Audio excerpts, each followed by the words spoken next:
waxaan rabaa inaan waxyar ka dhawaajiyo arrin uu gudoomiyaha sheegay oo mar kasta lagu xiriiriyo aniga magacayga dhowr jeer horena waan ka hadlay dadka Soomaaliyeed waxaa laga yaabaa maadaama dawladnimada ay nagu cusub tahay markay nagu cusub tahay 60 sano dawladnimada ma weyna wax weyn maaha waxa la yiraahdo collective responsibility ama mas'uuliyad wadareedka way xisaabta nooguma jirto dawlad markay timaado wax la yiraahdo waxa jira mas'uuliyad wadareed waxaan rabaa marka si kooban inaan u sheego sida arintaas ay u dhacday sideedaba aad waxa uga hadlay iyadoo tafaasiil ah gudoomiyaha waana ku faraxsanahay dawladda maanta jirta inay ka faa'iiday go'aankii aan anaga 2009 gaarnay sababtoo ah laba dawladood markii muran ka dhaxeeyo meeshan beelo ma aha isdagaalahay oo ugaas inta loogu dhexaadinayo ma laba dawladood markuu muran ka dhaxeeyo saddex wada kaliya u furan inay wax ka dhaxeeyo ku xaliyaan haddii qof mid afraad ii keeno waa wax cusub adduunka aan ka jirin koow labada dawlad inay muranka ayaga dhexdooda isaga filnaadaan oo iska xaliyaan inay daraf saddexaad gaar ahaan institutiono ama hay'ado dawliye ka wada tirsan yihiin inay u bandhigtaan ama dawlad ay ku kalsoon yihiin ay u bandhigtaan mid saddexaad waxa waaye inay international jurisdiction aadaan garsoor ama maxkamad caalamiya inay tagaan markii dawladda Kenya nagu qabsatay anaga arintaas la kili aniga ma joogin magaalada waxaan jeclaalahay wasiiro badan 38 wasiir oo cabinetka ana ka tirsanaa inay qaar kood joogaan madaxweynaha Sheekh Shariif Sheekh Ahmed waa nool yahay maanta ra'iisul wasaaraha asaga ra'iisul wasaaraha Umar Cabdishaah Ali Sharma arkada waa jooga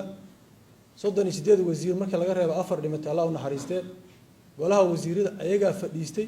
oo go'aan ku gaaray oo dood ka yeeshay oo kor iyo hoos uga hadlay inay qaataan optionka koowaad oo ah annaga iyo Kenya muranka noo dhaxeeya inaan ka wada hadalno anigu qayb kama ahayn golaha wasiirada discussionkaas galay doodaas galay safaran u jiray wadan kale Botswana la yiraahdo shiran ka qayb galay markaan soo noqday prime ministerka normal heshiiska ama ha ahaado is afgarad ama ha ahaado agreement heshiis rasmi ha ahaado waxa saxiixa wasiirka arrimaha dibadda oo markaas kamaal la shaqeynayay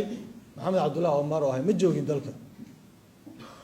haddii marka la saxiixayo waa inuu prime minister ku siiyaa attorney wax la yiraahdo awood ku saxiixay heshiis warqad attorney oo cabinet ka soo baxday yaani amnigaas ku saxiixay haddii dawladdeeni maanta hadda joogtaa markay case-ka option saddexaad ay qaadatay saddex option ay sheegay midna wadanka si qancisaan inaad daraf saddexaad u wakiilato oo indhex galo ama inaad international jurisdiction aado oo maxkamad caalami ah tahay dawladda maanta joogtaa waxay qaadatay option-ka ah inay maxkamad caalami aado dabcan sabab ku kalifay iskama qaadanin maraba inaan tafaasiisheeda ka hadlo ayaa ka hadli doona maxkamad caalami aado maxkamadii caalamiga ahay waxa ugu horeeyo laga fiiriyo waxa waaye idinka iyo dawladdii dariska ah muranka ma ka wada hadasheen dawladdeena waxay tiri yes waa ka wada hadal maxaa daliil ah MOU wada saxiixanay intaas oo shirna wada galnaa leeyahay sidaas hadda case-kii lagu furay maxkamadiisa haddaanan MOU-gaas la saxiixi lahayn wada hadalkaas aan dhici lahayn maxkamadda caalamiga xataa maan dacwadaas ma fiiriseen lama rabo dadka in lagu xadgudbo ama la masabito ama dacaayada waxaan jirin laga sheego anigu waxaan ballan qaadayaa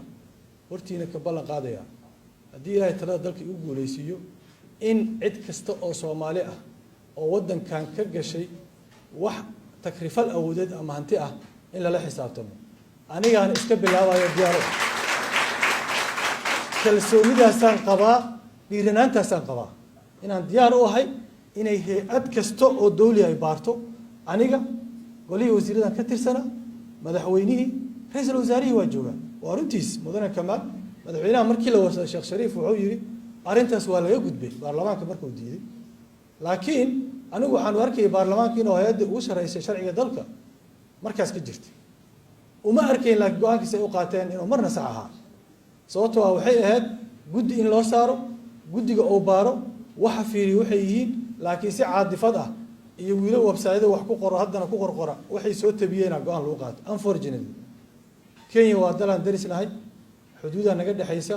700 kun oo Soomaaliya qaxootiga jooga malaayiin Soomaaliya hanti u taala billions of investment Soomaaliya yaala waxa xuquuqdeena anaga marna uga tanaasul mayno laakiin haddii anaga tabarteena aan ku qanacno dawladii markaas jirtay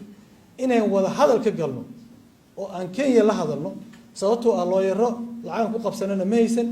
malaayiin dollar oo maxkamadda tagana ma haysan mana aaminsaneen dawladda transition ay awooddaas inay leedahay ay maxkamadda caalamiga keeska ku geyso sababtoo ah maxkamadda hal riski ay leedahay abiil ma laha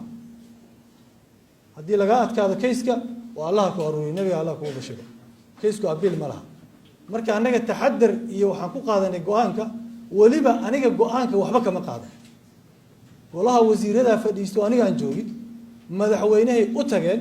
go'aanka saasaa lagu gaaray waxaan ku saxay waxay ahayd collective responsibility wax la yiraahdo mas'uuliyad wadareed ay dawladda lahayd